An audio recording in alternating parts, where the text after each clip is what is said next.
ঠাকুরগাঁওয়ের পীরগঞ্জে দলীয় কার্যালয়ে জাতীয় ও দলীয় পতাকা উত্তোলনের মধ্য দিয়ে কার্যক্রম শুরু করেছে নিষিদ্ধ ঘোষিত আওয়ামী লীগ। রোববার বিকালে পীরগঞ্জ পৌর শহরের লিচুতলা এলাকায় দলীয় কার্যালয় প্রাঙ্গণে এ আয়োজন করা হয়।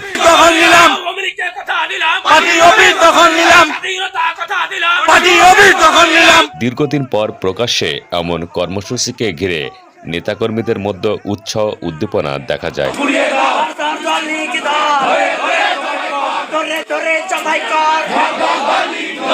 উদ্যোক্তারা জানান, জাতীয় পতাকা উত্তোলনের মাধ্যমে অনুষ্ঠানের সূচনা করা হয়। পরে দলীয় পতাকা উত্তোলন করেন উপজেলা ও পৌর আওয়ামী লীগের শীর্ষ নেতারা।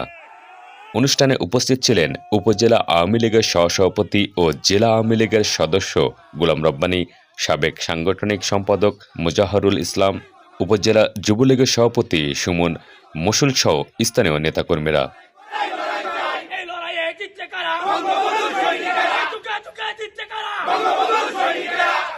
নেতারা বলেন, এই পতাকা উত্তোলন কেবল আনুষ্ঠানিকতা নয়, এটি তৃণমূল আওয়ামী লীগকে ঐক্যবদ্ধ করা এবং গণমানুষের পাশে থাকার অঙ্গীকার পুনর্ব্যক্ত করার প্রতীক।